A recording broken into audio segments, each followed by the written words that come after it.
in progress.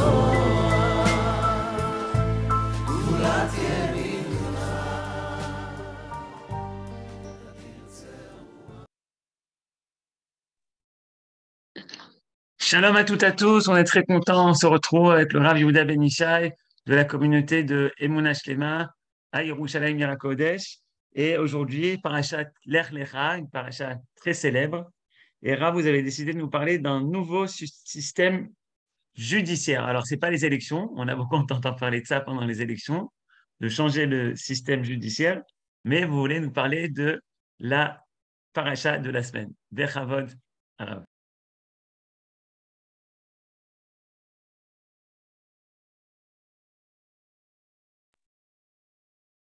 Ben Ishai, on ne vous entend pas.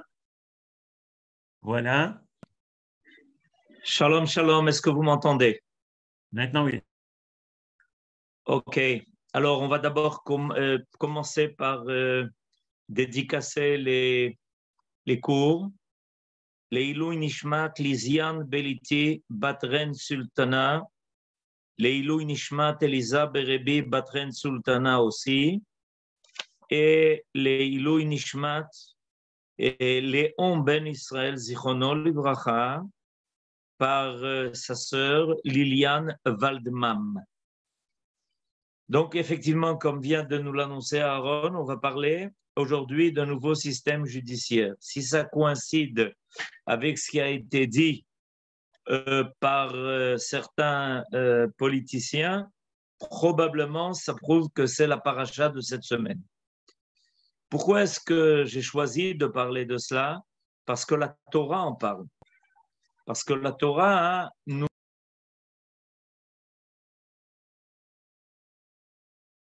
La Torah va faire découvrir un endroit qui s'appelle Ein Mishpat.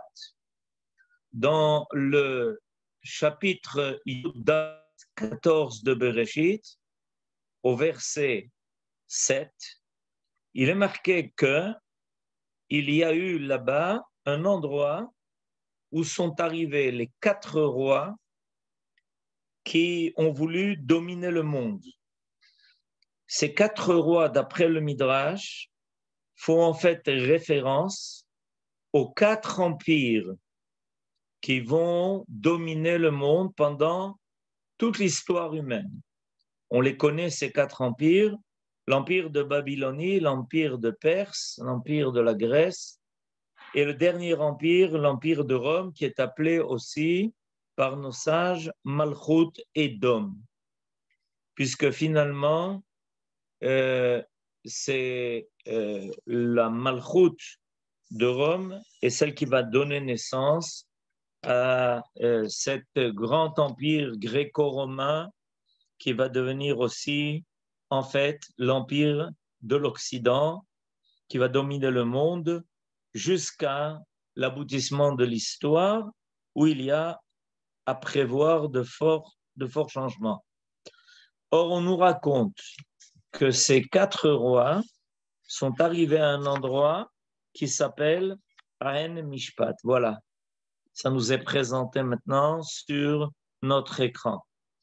Vayashuvu vayavou el Ein Mishpat hu kadesh vayaku et kol sde ha'amaleki vegam et ha'emori ayoshev bechatzetzon tamar. Alors un pasouk, un verset tout à fait surprenant. Il est marqué qu'ils reviennent, vayashuvu, vayavou, et qu'ils sont arrivés à un endroit qui s'appelle la source du jugement.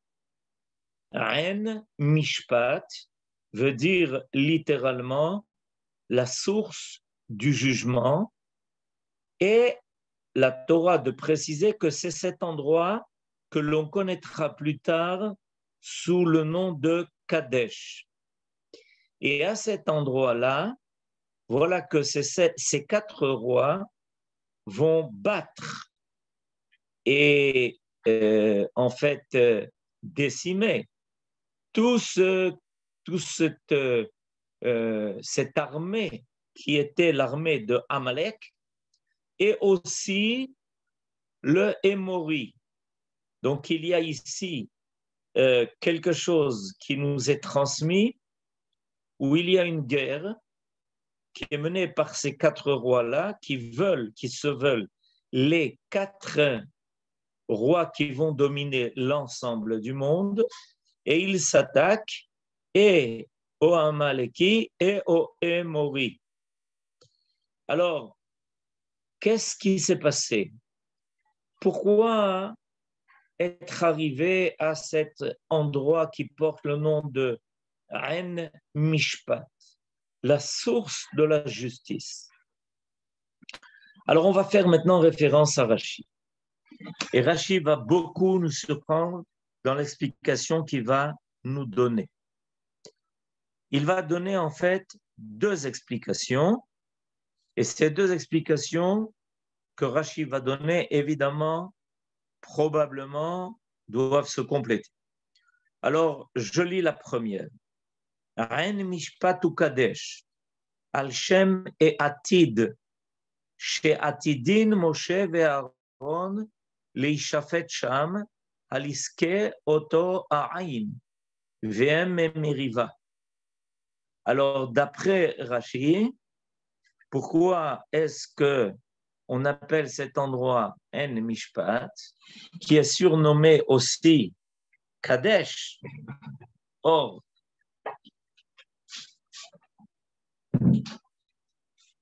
l'endroit de Kadesh est un endroit qui est connu. On va le retrouver dans la Torah.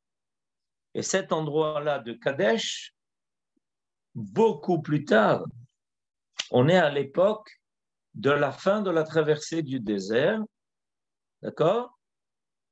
Et là-bas, il y a eu un événement grave.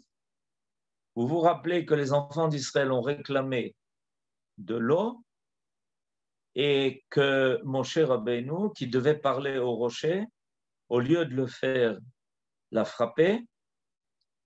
Et à ce moment-là, a été décrété contre Moshe et Aaron le décret de ne pas rentrer en Eretz Israël.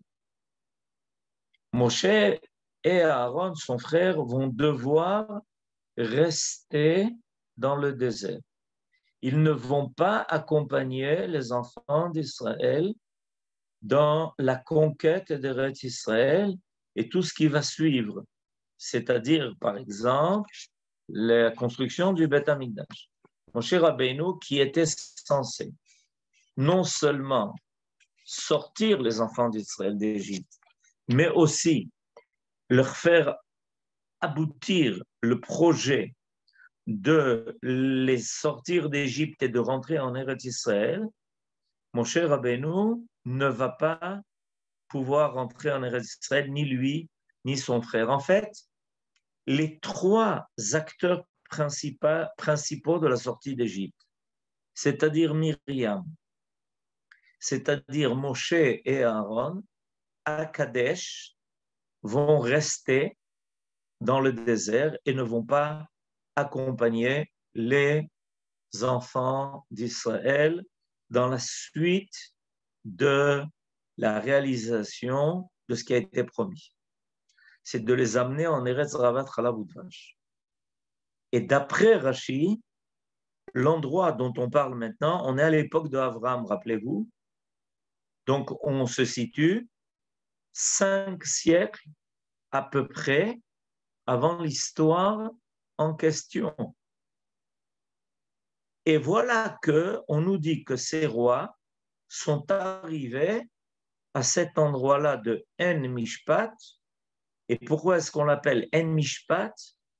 Pour quelque chose qui n'a rien à voir avec ce qui se passe à l'époque d'Abraham, a priori, et qui concerne Moshe Rabbeinu et son frère à un endroit que l'on va retrouver plus tard et qui s'appelle Kadesh. Vous vous rappelez que Myriam a été morte là-bas et qu'à la suite de la mort de Myriam, le peuple d'Israël a manqué d'eau et Akadosh Baruch Hu avait indiqué à Moshe Rabbeinu comment obtenir de l'eau. En parlant au rocher, il ne l'a pas fait, ni lui, ni Aaron, son frère, qui devait l'accompagner dans cette procédure. Et donc, voilà, il y a eu là-bas un mishpat. Le mishpat, c'est que Moshe Rabbeinu et Aaron n'ont pas eu le droit de rentrer en Eretz Israël. Mais quel rapport? Pourquoi Al-Shem Ha'atid? Pourquoi nous rappeler cela maintenant, 5 siècles auparavant? Quel rapport avec cette guerre que mènent ces 4 rois qui font allusion aux 4 empires? Quel rapport? Pourquoi était-il nécessaire de rappeler qu'il y a un endroit qui s'appelle En Mishpat pour quelque chose qui, a priori, ne concerne pas du tout ceux qui sont et qui vivent à l'époque de Abraham? Voilà la question que nous allons essayer de résoudre. Et je voudrais rajouter avant le deuxième pérouche, cette fois-ci de Rashi, il amène Onkelos. ואונקלוס תרגמו כפשוטו, מקום שהיו בני המדינה מתקבצים שם לכל משפט. Voilà, maintenant, on a sous les yeux la deuxième partie de Rashi, c'est-à-dire le Onkelos, le Targum Onkelos, qui est ramené par Rashi pour nous dire il y a aussi un pshat. Quel est le pshat? Pourquoi appeler cet endroit En Mishpat? Parce que ces 4 rois sont arrivés à un endroit où on avait l'habitude, Bnei Amedina, c'est-à-dire les résidents, ceux qui étaient à ce moment-là dans la Médina, de se réunir là-bas, l'école Mishpat. Il y avait donc à cet endroit qui s'appelle En Mishpat, il y avait un tribunal où tout celui qui pouvait venir juger, tout ce qui avait un jugement à apporter était là-bas jugé. On amenait leur jugement devant cette cour. Kol bnei Amedina. De quelle Médina s'agit-il? Kol bnei Amedina. Ben, tous ceux qui, à cette époque, sont là, sont présents. La Médina, c'est en fait l'État.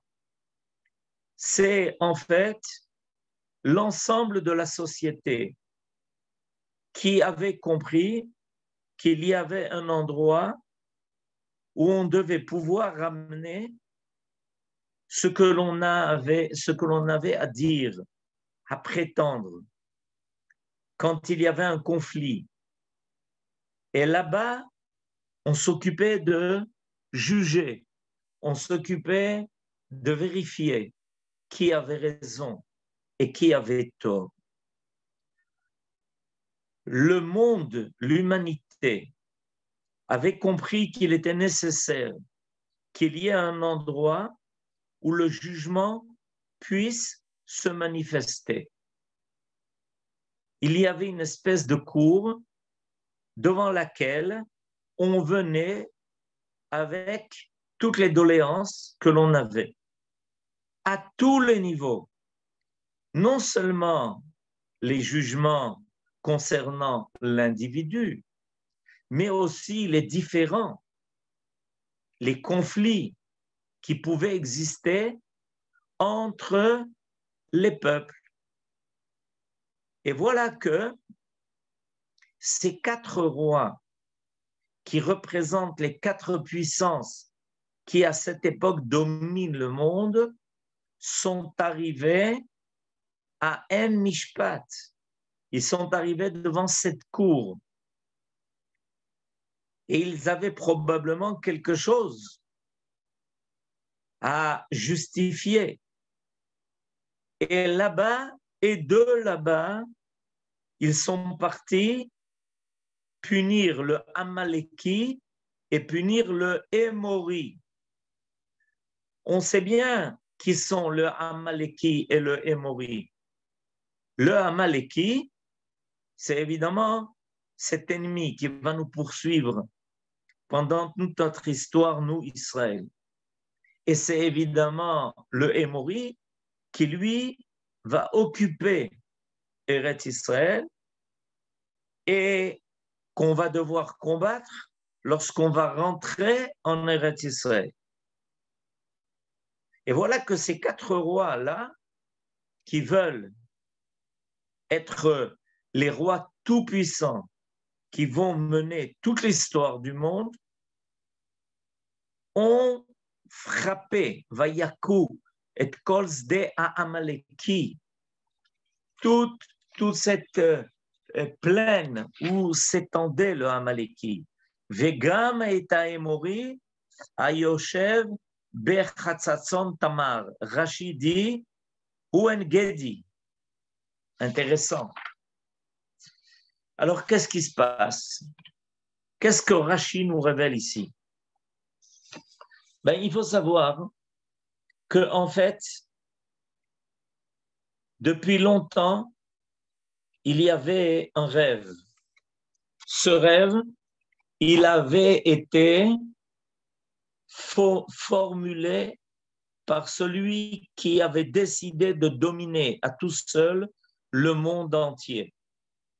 Dans la paracha précédente, la paracha de Noach, on nous parle de cet homme-là. Vekush Yalad et Nimrod, ou Echel Liot Gibor Ba'aretz.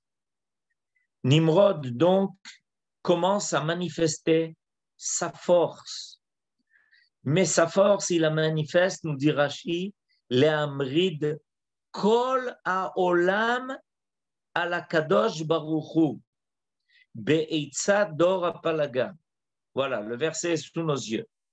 Hu haya gibor tzaid lifnei Adonai. Al ken ye amar kenimrod gibor tzaid lifnei Adonai. Nous dit Rashi, il avait la faculté, la capacité de convaincre toute l'humanité de se révolter contre Dieu. Nous dit Rashi, Lifnei Hashem, mitkaven leaknito al panav. Et il était azpanim, c'est-à-dire il osait. Il a osé non seulement se révolter contre Dieu qui avait créé le monde et l'homme, mais il a amené les autres aussi à le faire. Et à tel point qu'il va être cité en exemple. Alken Ye Amar.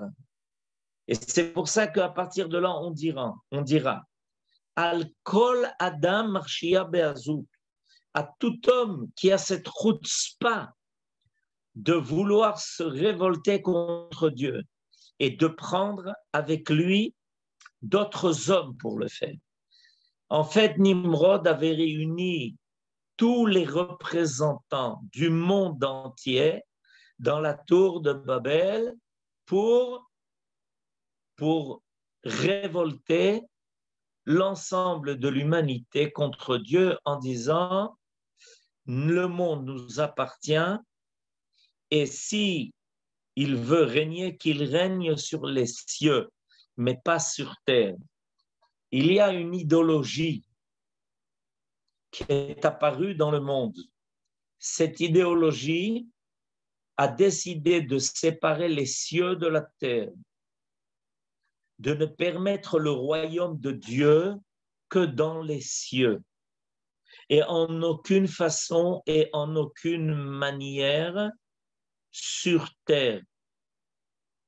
La terre doit être le domaine de l'homme, seulement de l'homme, qui va y exercer toute sa force, tout son pouvoir, sans jamais prendre en considération la volonté divine. Voilà ce que Nimrod proposait comme idéologie à l'ensemble de l'humanité. Nous allons expulser de notre monde l'idée qu'il y ait un Dieu tout-puissant qui ait une intention quelconque dans la création du monde et dans l'accomplissement de sa volonté. Nous voulons, nous les hommes, être un clan tout-puissant qui décidera de l'avenir du monde. Nimrod avait réussi dans cette entreprise et c'est pour ça qu'il décida d'hérisser une tour, décida de diriger une tour qui serait un gratte-ciel pour dire au ciel, reste en haut et surtout ne descends pas au-delà de cette tour-là. Et Nimrod a commencé à, évidemment, agir en fonction de son idéologie. Et voilà que tout d'un coup, dans l'humanité, apparaît un homme. Cet homme-là décide de lutter contre l'idéologie de Nimrod. Il décide de faire réapparaître Dieu sur terre. Il y croit fermement. Il va mettre toute sa science et sa vaillance au service de Dieu pour lutter contre cette idéologie. Et à ce moment-là, il va y avoir une rencontre. Cette rencontre, elle va être forte. Petit à petit, ces 4 rois à leur tête et Nimrod vont s'emparer du monde pour y faire régner la terreur de l'hérésie, la terreur de ne jamais invoquer le nom de Dieu, de ne jamais penser à respecter sa volonté. On ne peut se plier qu'à la volonté de l'homme. Et Abraham va les rencontrer. Et il va y avoir une rencontre où on devra amener les choses en jugement. Pour le moment, l'humanité est sous le joug de Nimrod. Mais certains commencent à comprendre que ça risque d'amener à la destruction du monde. Ils essayent de se révolter. Ils essayent de lutter contre l'idéologie de Nimrod. Mais Nimrod est très fort. Il est très fort non seulement par les armes, mais aussi par la parole. Et il prouve sa force en arrivant à vaincre tous ceux qui essayent de s'opposer à lui. Et tous ceux qui se mettent sur son chemin et qui essayent d'être ses concurrents vont être battus par lui. Et c'est pour ça qu'on va voir ces 4 rois avancer et conquérir petit à petit tout autre peuple qui essaye de concurrencer la force de Nimrod. Personne ne peut le faire. Jusqu'à ce qu'arrive Abraham. Et Abraham, après les avoir vaincus, après avoir montré sa force, va être déclaré par l'humanité comme étant le Nassi. On va rencontrer plus loin dans la Torah, dans la paracha de Chayei Sarah, une expression très particulière qui est dite à propos de Abraham. Dans le chapitre Kav Gimel, au verset Vav, quand Abraham se présente devant Ephron.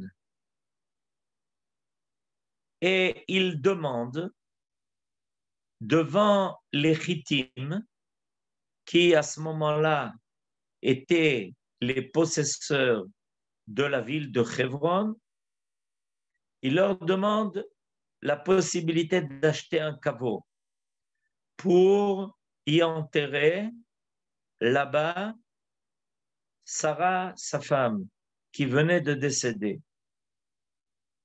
Et à ce moment-là, ils lui répondent, Shema'enu Adoni, Nesi Elohim ata betochenu. Bemifchar kevarenu kevor et metecha. Ish mimenu et kivro lo yichle mimecha. Mikevor metecha. Écoute notre maître. Maître, écoute-nous. Tu es parmi nous le Nassi. C'est-à-dire qu'Abraham maintenant est celui qui est considéré comme celui qui peut diriger l'humanité. Il est nommé ici par les Bnei Kenaan, Nessi Elohim ata betochenu. C'est toi qui es capable de dire maintenant ce qu'il faut faire. C'est toi maintenant qui as la force de s'installer en Eretz Israël.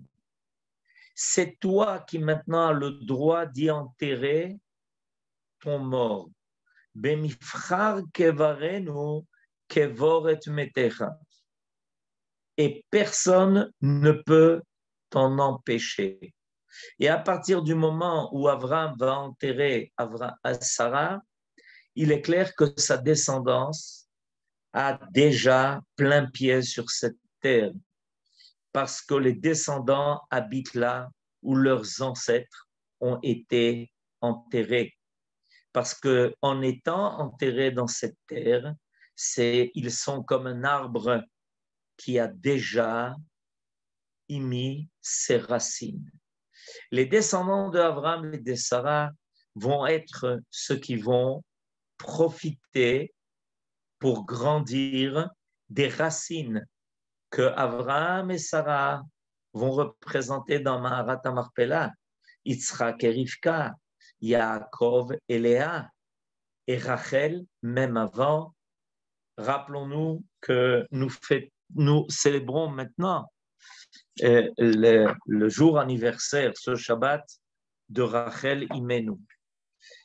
Les descendants de nos ancêtres, de nos patriarches et de nos mères reviendront toujours à la terre où leurs ancêtres y ont été enterrés. Et Abraham est nommé le juge suprême. C'est pour ça qu'on l'appelle ici Nessi Elohim, celui qui a été nommé le roi de l'humanité par Dieu lui-même. Nimrod a réuni l'humanité pour qu'il le nomme à lui roi de l'humanité. Mais Abraham est nommé roi, Nassi, par Dieu lui-même.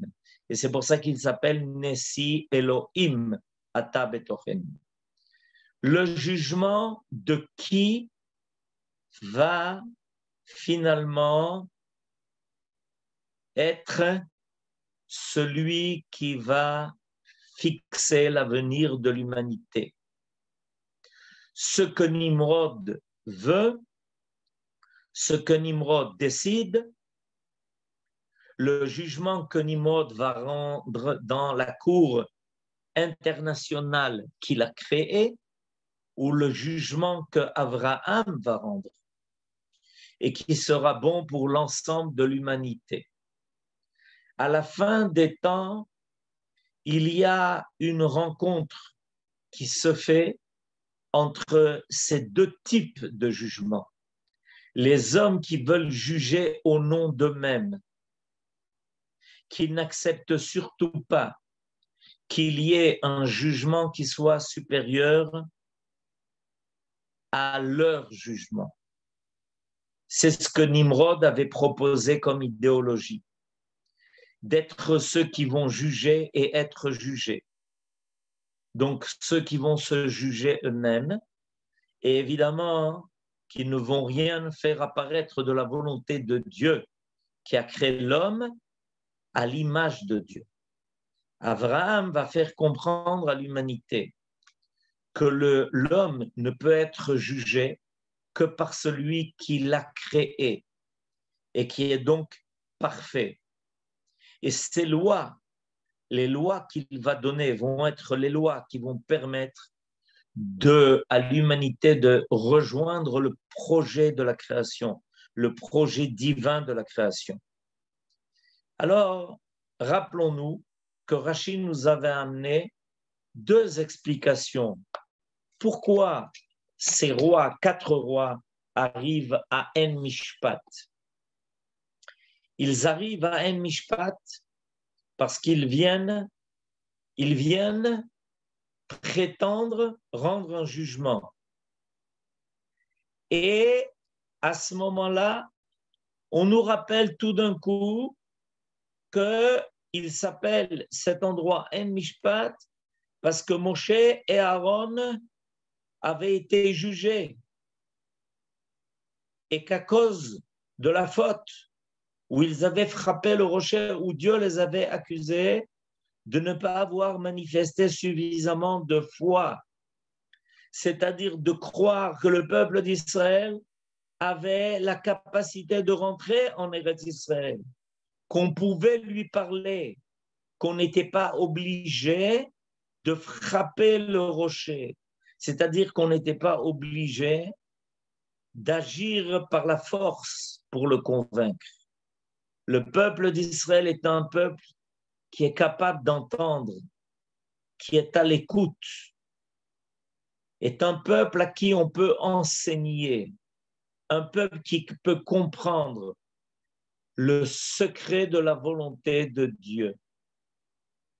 Et alors, à ce moment-là, Dieu avait décidé que Moshe et Aaron devaient attendre des milliers d'années avant de pouvoir finir l'accomplissement du projet divin, celui de rentrer en Eretz Israël.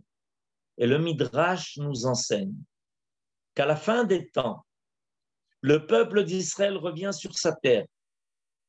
Et Moshe et Aaron réapparaissent avec la force de Moshe, la force de la Torah, et la force de Aaron, la force de réunir tout le peuple, de ramener le peuple à son unité, comme on sait était la force de Aaron, qui a amené la Kappara, qui était capable d'effacer toutes les fautes de ce peuple-là. Le jour de Yom Kippour, en tant que Kohen Gadol, il rentrait dans le Kodesh HaKodashim. À la fin des temps, ça se réalise, ça se fait. On arrive à En Mishpat. Le jugement à nouveau se fait entre cette idéologie, l'idéologie de l'homme qui se croit le plus fort, le plus puissant, le plus intelligent, et qui veut décider de l'avenir du monde par son propre jugement. En Mishpat, là où tout le monde arrivait pour prétendre qu'il avait la solution au jugement qui devait être rendu. Et à ce moment-là, le jugement va être rendu parce que le peuple d'Israël va retrouver sa capacité de rentrer en Eretz Israël, cette fois-ci accompagné de Moshe et de Aaron. C'est-à-dire que le peuple d'Israël va annoncer à l'humanité: sachez que nous portons la force du jugement, parce que ce n'est pas par notre esprit et notre intelligence que nous allons juger de ce qui se passe dans le monde pour faire aboutir heureusement l'histoire de l'homme. on va le faire par la Torah de Moshe et la force d'unir qui était la force de Aaron. Et c'est pour ça que En Mishpat porte déjà à l'époque de Abraham le nom de En Mishpat, comme nous dit Rashi, Al Shem Atid. Al Shem Atid, c'est-à-dire en vue du futur le plus lointain. À la fin des temps, un jugement est rendu et l'humanité constate que le peuple d'Israël revient à sa Torah, qu'il revient à son unité, qu'il veut que ces chefs-là qu'il avait fait sortir d'exil, d'Égypte, sont présents, leur esprit est présent dans l'histoire d'Israël. Et que maintenant le peuple d'Israël a le droit pleinement de rentrer sur sa terre pour le bien de l'ensemble de l'humanité. Ve'alu moshim be'ar Tzion, lishpot et aresav, ve'aita l'Hashem ha'melucha, bayom hahu yeh Hashem echad u'shmo echad. Nous avons passé, il y a à peine quelques jours, un phénomène extraordinaire. Le peuple d'Israël a voté pour la Torah, il a voté pour l'unité, il a voté pour des hommes qui savent que ce que Dieu veut pour eux est le meilleur possible. L'idée d'un idéal divin céleste qui, en se révélant sur terre, permet au monde d'être meilleur. Alors nous allons dire Be'emet, Kol HaKavod o Am Israël. Shabbat Shalom. Toda Rabba, merci beaucoup. Vanessa, comme d'habitude, toujours un plaisir et toujours des chidushim. Vous pouvez maintenant ouvrir les micros. Shabbat Shalom. Shabbat Shalom. On finit avec une chanson de Akiva, Lech Lecha. Shabbat Shalom à tous. Shabbat Shalom. Shabbat Shalom Uvarach. Merci beaucoup. Shabbat Shalom. Shabbat Shalom. Shabbat Shalom.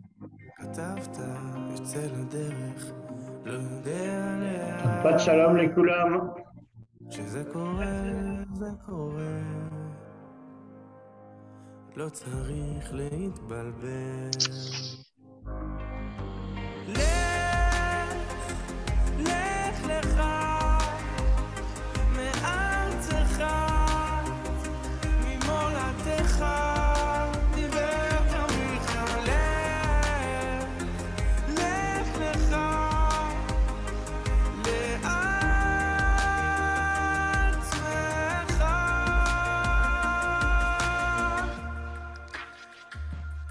וזה נדמה עולם כמנהגו נוהג והכל קשור, אבל בפנים הכל תלוי ועומד כחוט השערה. אתה יודע מה שהיה לא יחזור להיות אותו הדבר.